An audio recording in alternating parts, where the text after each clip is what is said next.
नमस्कार, मैं doctor Narayan Tiwari, assistant professor M विभाग शिक्षा संकाय संत तुलसीदास पीजी कॉलेज कादीपुर सुल्तानपुर उत्तर प्रदेश।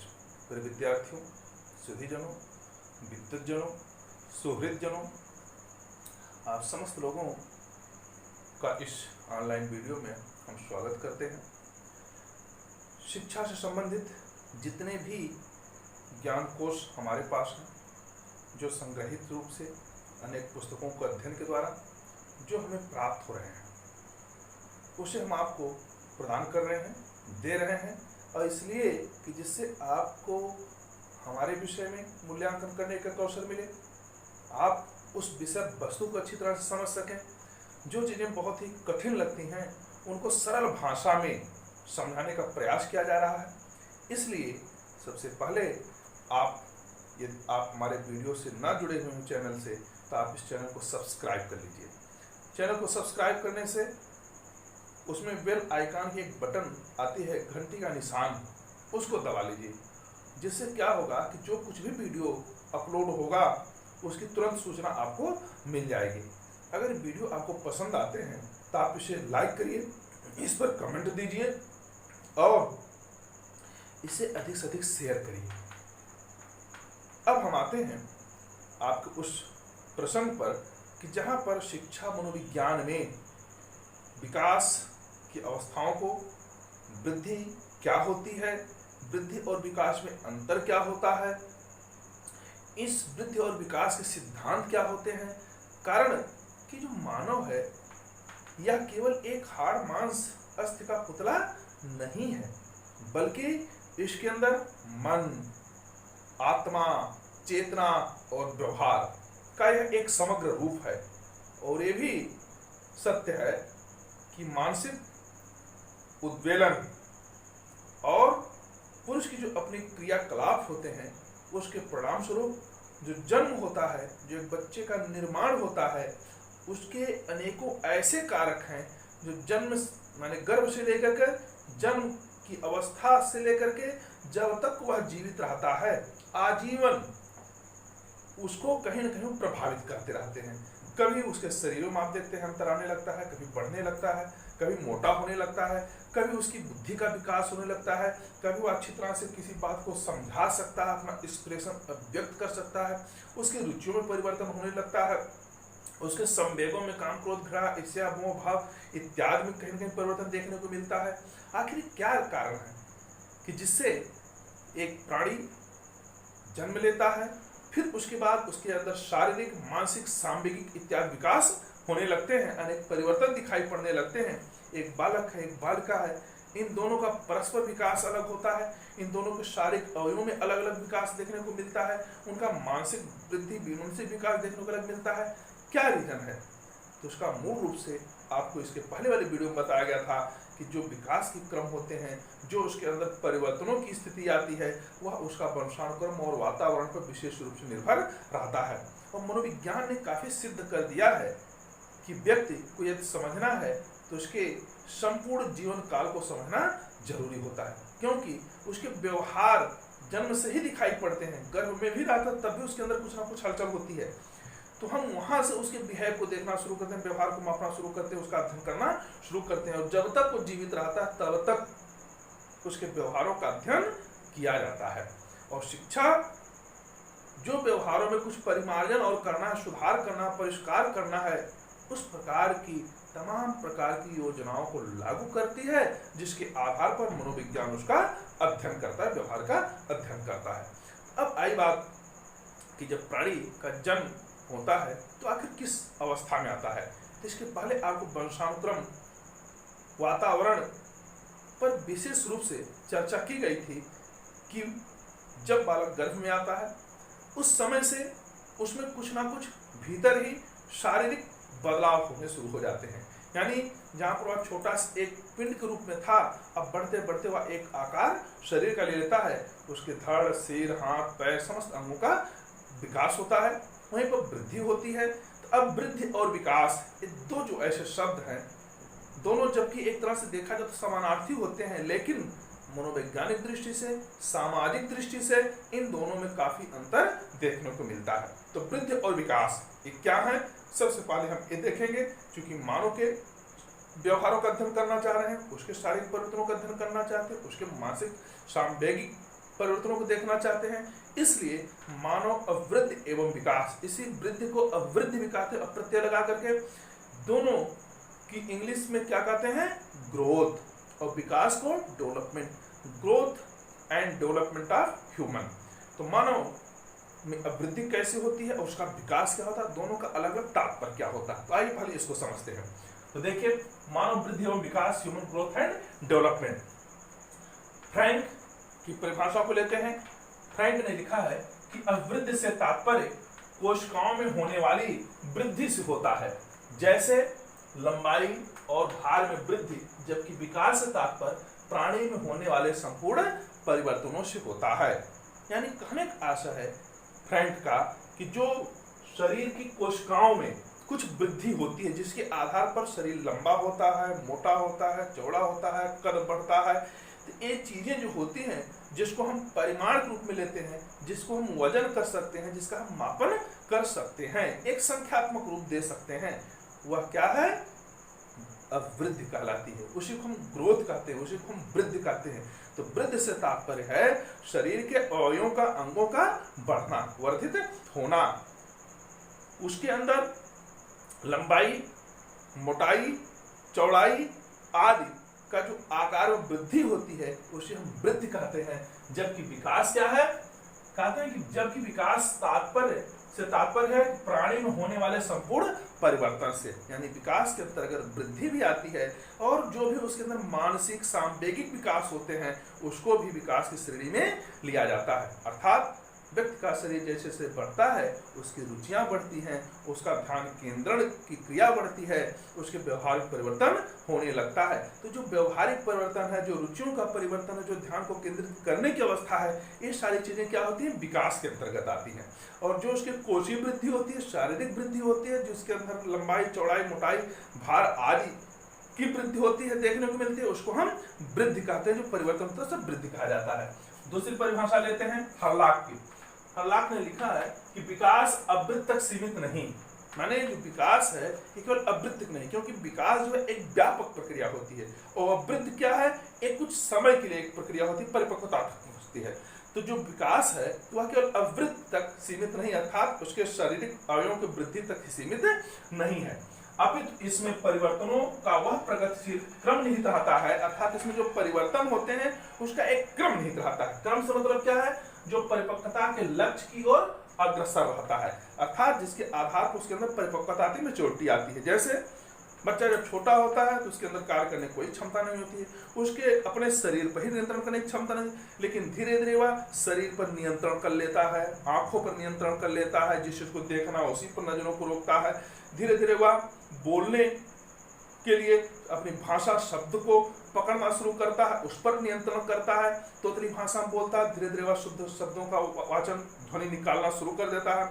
वह खड़ा होना सीखता है, चलना सीख लेता है, दौड़ना सीख लेता है, वह अपनी बातों को बताने की कला को सीख लेता है। इस प्रकार से जो उसके अंदर परिवर्तन आते हैं वो परिपक्वता के रूप में आते हैं, यानी मैच्योरिटी होती है। जहां पर वह बहुत जल्दी थक जाता तो वह कार्य को करते करते शरीर का मजबूत कर लेता है, वह किसी भी कार्य को अच्छी तरह से कर सकता है, समझ सकता है। तो परिपक्वता से प्राय है कि उसके अंदर सारे कार्यों को करने की एक क्षमता आ गई, एक योग्यता आ चुकी है, जहां पर अब उसे और आगे बढ़ने के लिए किसी अन्य चीजों की आश्रय लेने की आवश्यकता नहीं होती। वह स्वयं अपनी बुद्धि के द्वारा, अपने शरीर के उस क्षमता के द्वारा उस कार्य को कर सकता है।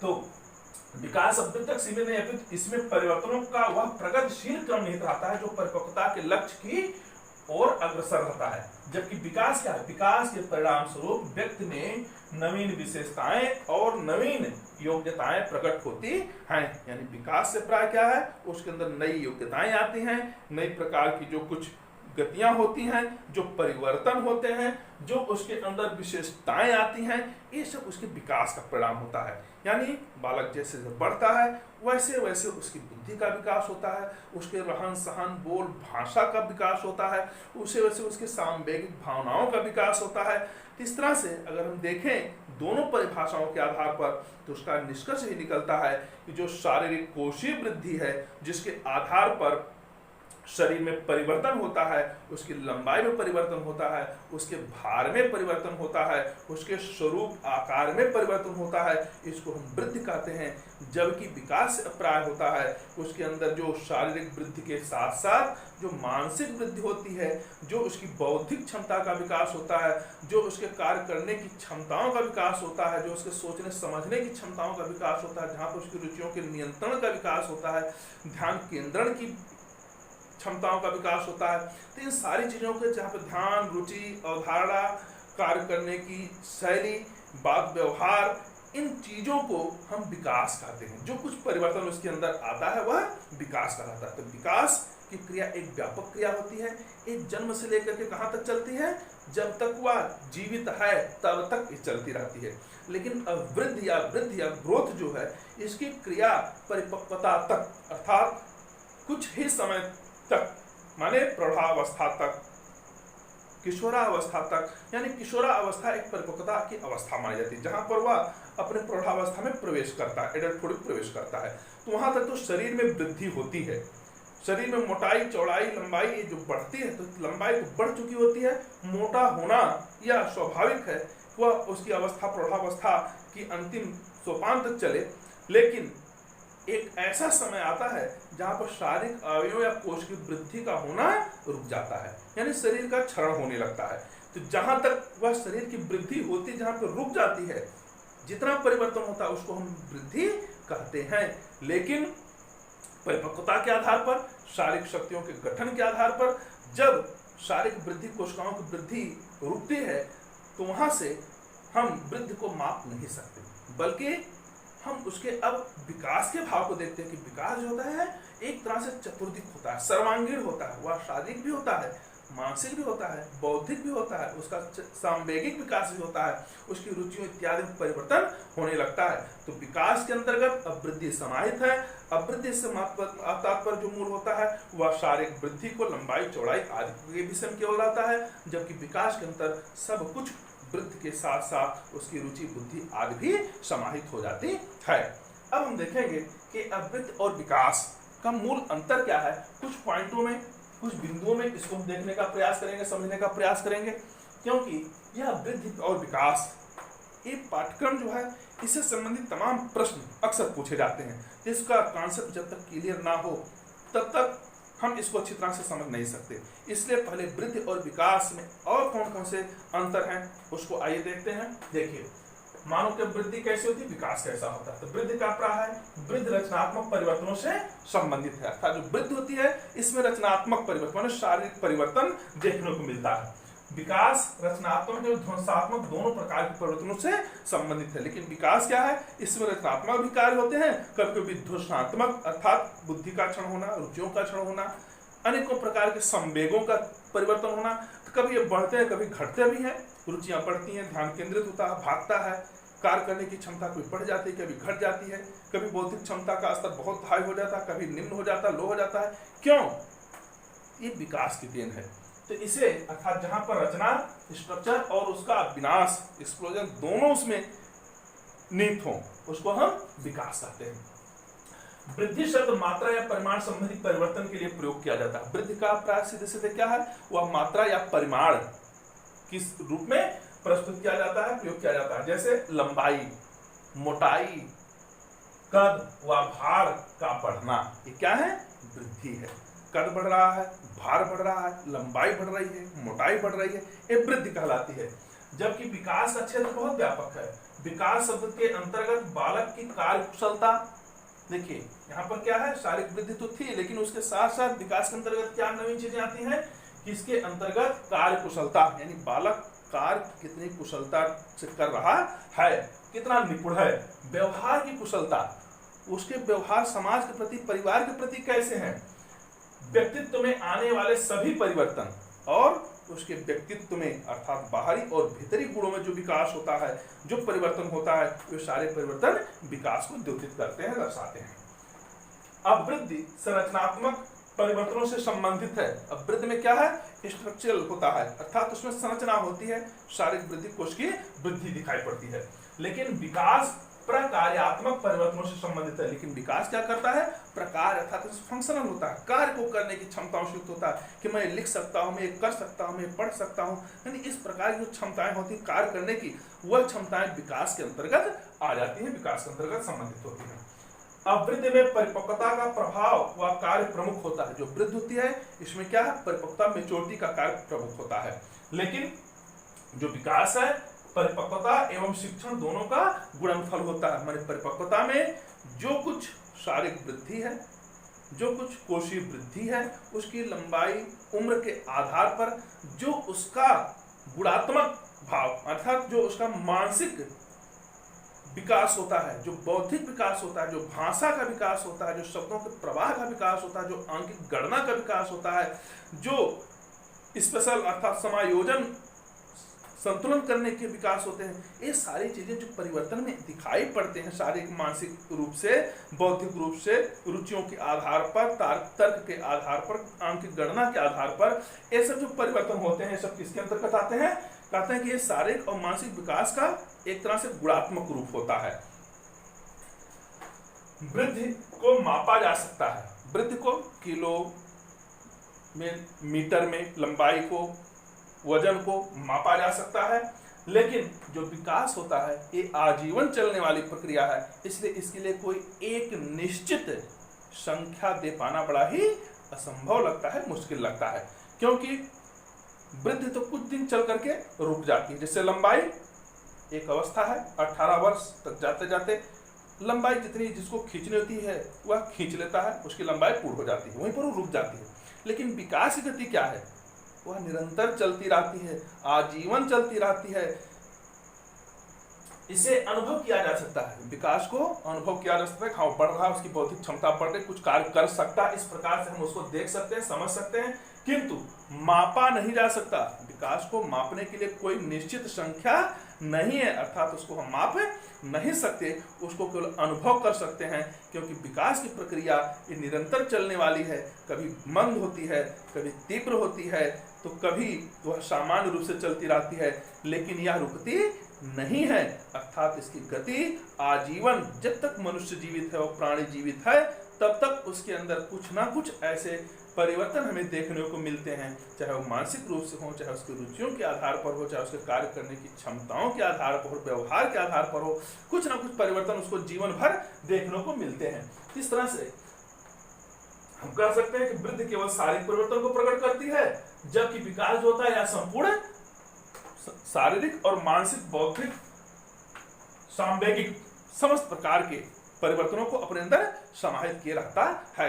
इससे हो अब तो हमें विश्वास होगा, आपको भी ये बिल्कुल भरोसा होगा कि अब इस चीज को आप समझ चुके होंगे कि वृद्धि और विकास इन दोनों का जो शाब्दिक अर्थ है, जो इसका अंतर व्यवहारिक रूप में आता है, उन चीजों को हमने अब तक देखा, समझा। अब हम देखते हैं कि इस वृद्धि और विकास के क्या कुछ सिद्धांत भी होते हैं, क्या कुछ ऐसी चीजें हैं जिसके आधार पर वृद्धि और विकास के कुछ नियम या सिद्धांत बनाए गए हैं, कि क्या शरीर ऐसे अपने आप एकाएक बढ़ता है, बुद्धि को साथ कर लेकर बढ़ता है, रुचियों के साथ बढ़ता है, कि विभिन्न अवस्थाओं में बढ़ता है, शरीर का विकास सिर से शुरू होता है, कि पैर से होता है, कि मध्य से होता है।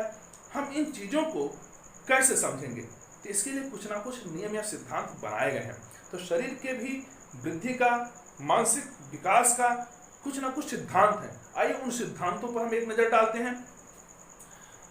अब वृद्धि एवं विकास के सिद्धांत यानी principle of growth and development. अब ग्रोथ और डेवलपमेंट के सिद्धांत क्या हैं? तो देखिए, जब बालक विकास की एक अवस्था से दूसरी अवस्था में प्रवेश करता है, तब हम उसमें कुछ परिवर्तन देखते हैं। अध्ययनों ने सिद्ध कर दिया है कि ये परिवर्तन निश्चित सिद्धांतों के अनुसार होते हैं। इन्हीं को विकास का सिद्धांत कहा जाता है। यानी गैरिसन एवं अन्य आदर्श ने अपना जो विचार व्यक्त किया है कि वृद्धि और विकास के सिद्धांत क्या होते हैं। यानी बालक के विकास की कई अवस्थाएं होती हैं। जैसे सबसे पहली अवस्था उसकी भ्रूणावस्था होती है, जब वो गर्भ में रहता है।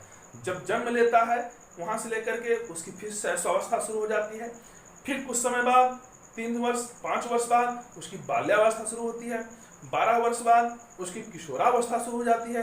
फिर 18 वर्ष के पश्चात उसकी प्रौढ़ावस्था शुरू होती है, जो 60 वर्ष तक लगभग उम्र में तक चलती है। उसके बाद उसकी वृद्धावस्था आती है।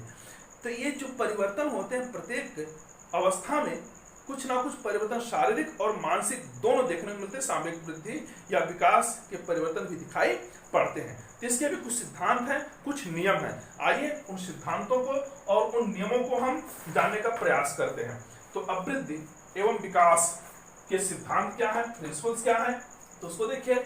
सबसे पहला इसमें आता है निरंतर विकास का सिद्धांत, अर्थात कंटिन्यूअस जो डेवलप है वह चलता रहता है। अर्थात विकास की जो प्रक्रिया होती है वह ये नहीं कि कुछ समय के लिए केवल चलती है, बल्कि निरंतर विकास का सिद्धांत पहला सिद्धांत है। यही बताता है कि जो विकास है वह निरंतर चलता रहता है, यानी उसकी गति कभी कम हो सकती है, कभी अधिक हो सकती है, कभी सामान्य हो सकती है, लेकिन वह बिल्कुल रुक नहीं सकती। तो शारीरिक, मानसिक एवं भाषा का विकास एकाएक नहीं होता, बल्कि आजीवन कभी कम कभी अधिक निरंतर चलता रहता है। कहने का प्राय है कि जो भी शक्ति ऐसी कोई नहीं है जो एकाएक शरीर में आ जाए, वह उसके अंदर बुद्धि जागृत हो जाए, सब कुछ एक ही बार में वो बोल ले, सीख ले, देख ले, कर सके, नहीं। बल्कि अगर उसकी बौद्धिक विकास हो रहा है तो उसका भी एक क्रम है। शब्दों को बोलता है, पकड़ता है, धीरे धीरे उसका प्रयोग करता है, फिर वह वाक्य बनाता है, फिर अपनी बातों को अपने शब्दों में कहने का प्रयास करता है। वह धीरे धीरे सीखते सीखते वह बहुत कुछ सीख लेता है।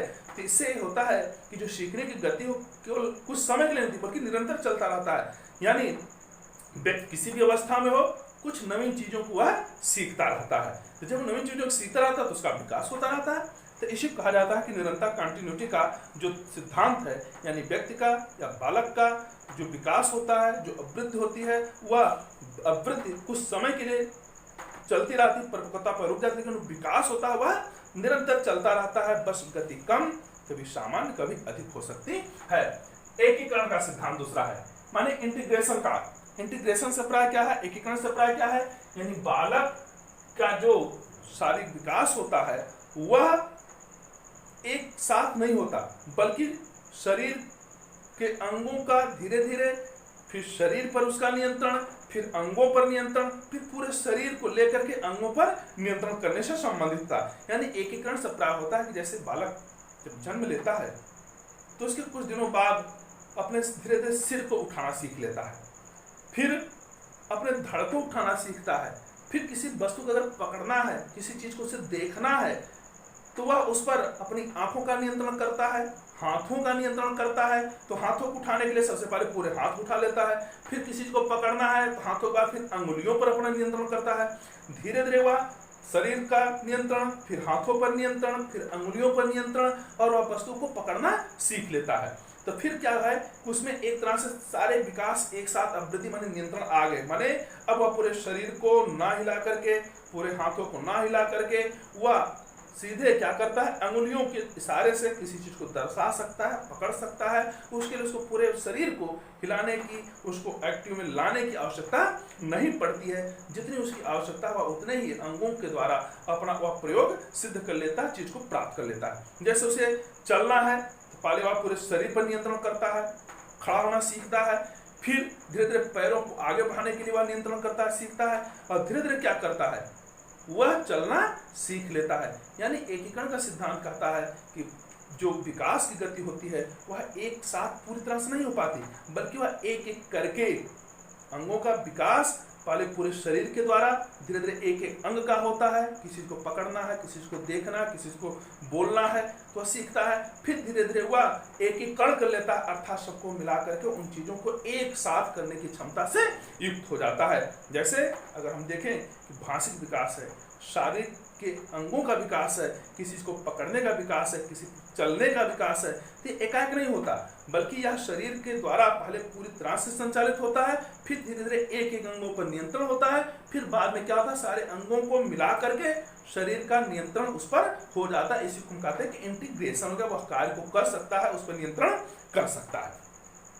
अगला सिद्धांत आता है परस्पर संबंध का सिद्धांत, इंटर रिलेशन। अर्थात इसमें दर्शाया जा रहा है कि विकास की सभी दशाएं शारीरिक, मानसिक, सामाजिक, सांवेगिक आदि एक दूसरे पर परस्पर संबंधित होती हैं। यानी परस्पर संबंध का सिद्धांत ये दर्शाता है कि जो विकास की गति होती है शारीरिक रूप से, जैसे आदमी बढ़ रहा है, बालक बढ़ रहा है, तो उसकी मानसिक स्तर भी बढ़ता है, उसकी बुद्धि भी बढ़ती है, उसकी कार्य कुशलता भी बढ़ती रहती है। यानी इसमें एक रिलेशन होता है, एक संबंध होता है।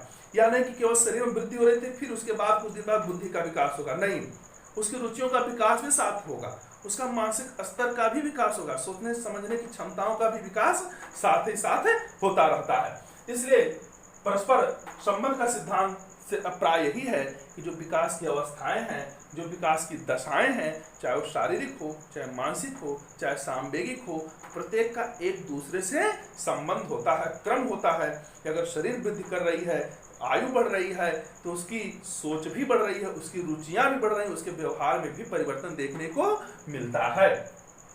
जैसे अधिक बुद्धि वाले बालक कहते हैं कि वह बड़े होने पर भी अधिक बुद्धिमान ही होते हैं, शारीरिक रूप से वे अन्य लोगों की अपेक्षा सुदृढ़ होते हैं, सुडौल होते हैं।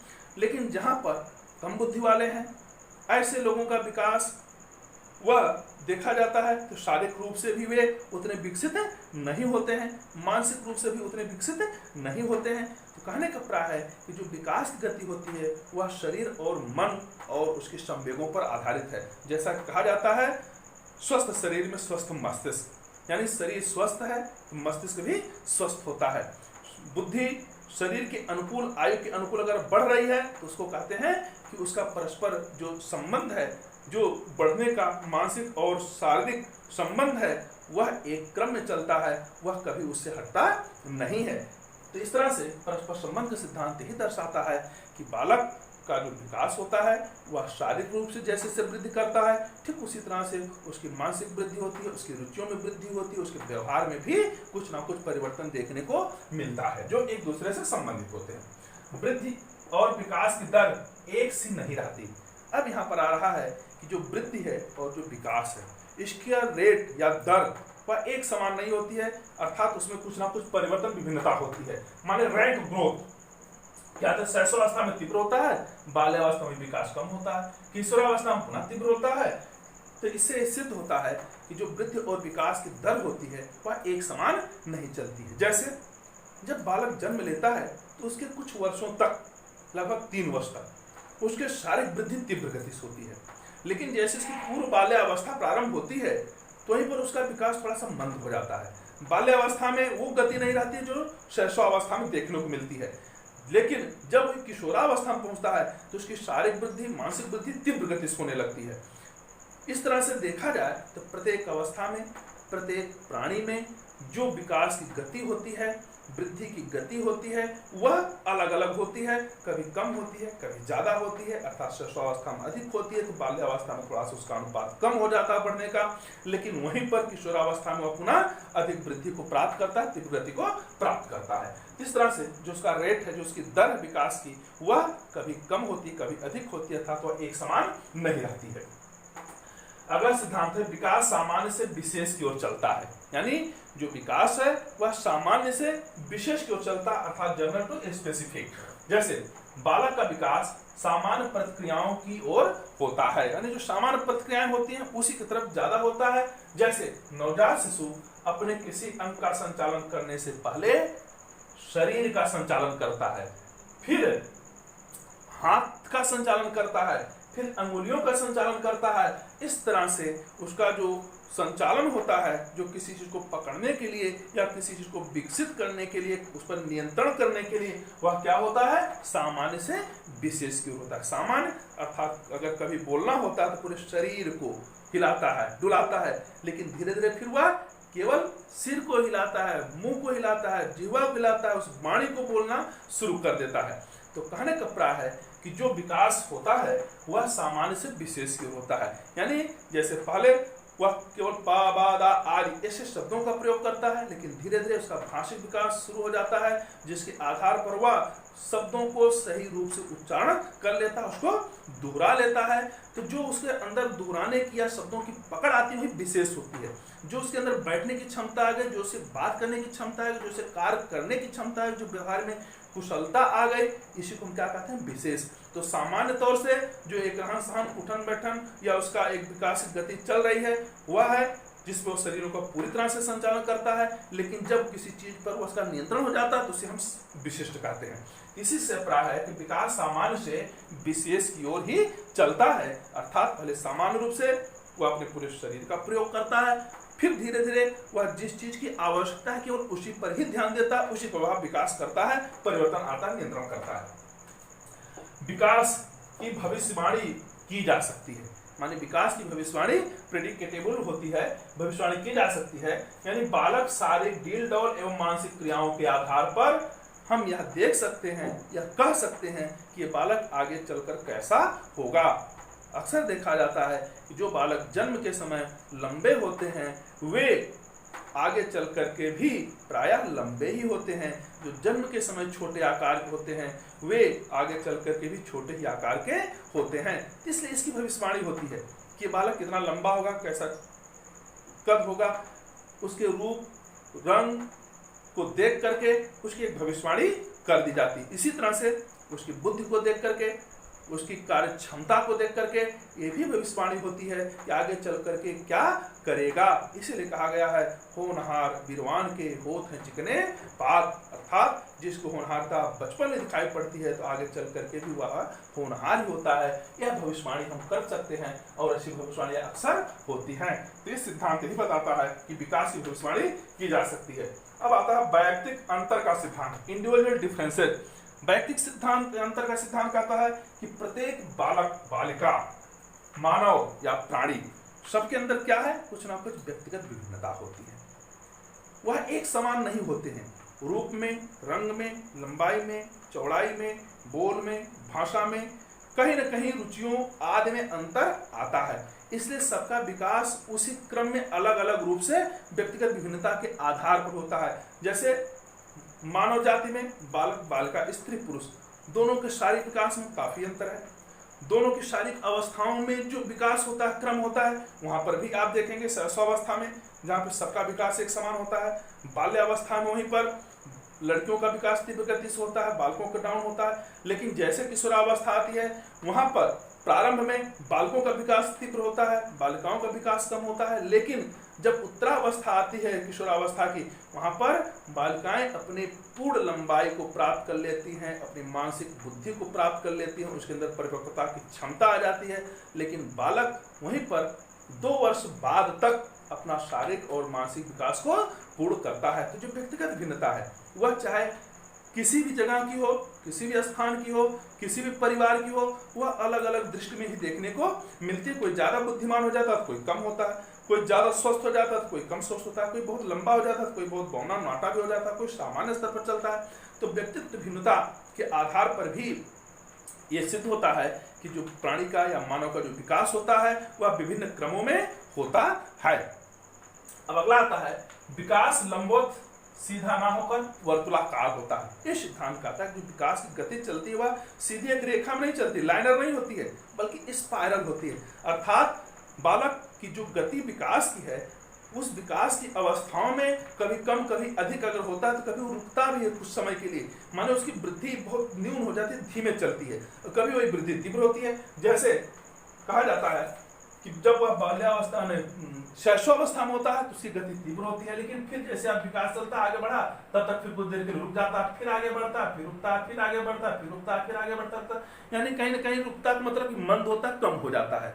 वह बिल्कुल रुकता नहीं है बल्कि मंद हो जाता है, गति धीमी हो जाती है। तो कभी तीव्र गति होती है, कभी धीमी हो जाती है, कभी तीव्र, कभी सामान्य, कभी धीमी, कभी तीव्र। इस तरह से वह एक वर्तुलाकार हो जाता है। इस प्रकार से आगे को बढ़ता है। वह केवल सीधे सीधे नहीं बढ़ता कि यहाँ से जन्म लिया तो सीधे बढ़ता चला गया, बल्कि विकास गति क्या करती है, वो धीरे धीरे कभी डाउन होती है, कभी अप होती है। इस तरह से वह आगे बढ़ती चली जाती है। इसी कहा जाता है कि जो विकास है वह लंबवत सीधा ना होकर के कैसे होता है, वर्तुलाकार होता है। अर्थात वह इस प्रकार से घुमावदार होता है। अगला सिद्धांत है समान प्रतिमान का सिद्धांत, यूनिफॉर्म ऑफ पैटर्न। समान प्रतिमान का सिद्धांत ये बताता है संसार में जितने भी प्राणी हैं, चाहे वे मानव हों चाहे पशु हों, सबके अंदर एक समान रूप से विकास की दर देखने को मिलती है।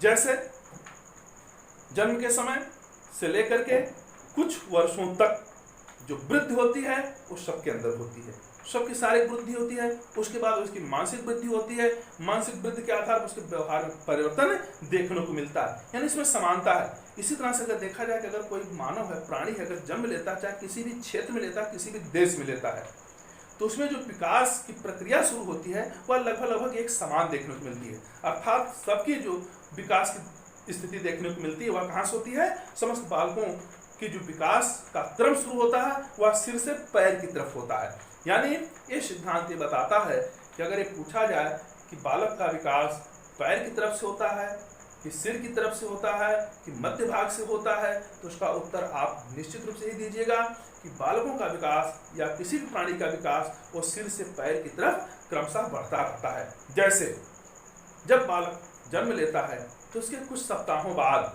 4 सप्ताह बाद धीरे धीरे क्या करता है? अपने सिर को उठाना शुरू करता है। लेकिन सिर को उठाना शुरू करता है, शरीरों को पूरा संचालन करना शुरू करता है। उस शरीर पर संचालन करने के लिए सबसे पहले वो सिर को उठाता है, फिर धीरे धीरे धड़ को उठाता है, फिर वो बैठना सीखता है, वो बैठ लेता है। यानी सिर पर नियंत्रण, गर्दन पर नियंत्रण, उसके धड़ पर नियंत्रण। अब वह बैठना सीख लिया। जब बैठना सीख लेता है तो फिर वो देखिए धीरे धीरे नीचे की तरफ बढ़ रहा है, पैर की तरफ। अब वह खड़ा होना सीखता है, खड़ा हुआ, फिर चलना सीखता है, फिर दौड़ना सीखता है। ये सिद्धांत यही कहता है कि जो विकास की गति होती है, जो क्रम होता है, वह सिर से किधर चलता है? पैर की तरफ चलता है। अगर ऐसा ना होता तो सबसे पहले वो दौड़ना ही सीखता, सबसे पहले वह चलना ही सीखता, बाद में बैठना सीखता, बाद में वह सोना सीखता, बाद में वह अपने मस्तिष्क का विकास करता। लेकिन ऐसा नहीं है। तो ये जो सिद्धांत बताता समान प्रतिमान का सिद्धांत, कि वह सिद्धांत सदैव एक समान होता है, चाहे वो कोई भी प्राणी हो, उसमें किसी प्रकार की भिन्नता नहीं पाई जाती है। अगला सिद्धांत है विकास की दिशा का सिद्धांत, माने डेवलपमेंट डायरेक्शन। विकास की दिशा का सिद्धांत यही बताता है कि बालक का विकास, प्रत्येक प्राणी का विकास सिर से पैर की तरफ क्रमशः होता रहता है। इसमें कोई व्यतिक्रम नहीं किया जा सकता, इसको उल्टा नहीं किया जा सकता। अर्थात कोई भी प्राणी हो उसका विकास सिर से पैर की तरफ ही बढ़ता होता है। अंतिम सिद्धांत आता है वृद्धि और विकास की प्रक्रिया वंशानुक्रम और वातावरण का संयुक्त परिणाम है। यानी जो वृद्धि है और जो विकास है, मानव के अंदर जो परिवर्तन शारीरिक रूप से दिखाई पड़ते हैं, चाहे मानसिक रूप से दिखाई पड़ते हैं, चाहे सांवेगिक रूप से दिखाई पड़ते हैं, यह मूल रूप से क्या है? यह उसके वंशानुक्रम और उसके वातावरण, इन्वायरमेंट पर, हेरिडिटी पर आधारित होता है। यानी हेरिडिटी एंड इन्वायरमेंट, ये दो ऐसी चीजें हैं, दो ऐसे कारक हैं, दो ऐसी ताकतें, ऐसी वस्तुएं हैं, ऐसे फैक्टर्स हैं जिनके आधार पर ये सिद्ध हो जाता है उस बालक का रूप, रंग, लंबाई, चौड़ाई कैसी है। अर्थात उसके पैतृक गुणों के आधार पर, उसके परिवार, माता पिता के आधार पर हम उसके शरीर के आकार के और उसके स्वरूप का, रूप, रंग का, बनावट का, चेहरे आदि का हम यह अनुमान लगा लेते हैं कि इस प्रकार का होगा। दूसरा, विकास की दर कैसी होगी वह देखा जाता है उसके वातावरण पर कि उसका वातावरण कैसा, परिवेश कैसा है। अच्छे परिवेश में है तो मानसिक विकास, बौद्धिक विकास तीव्र होगा।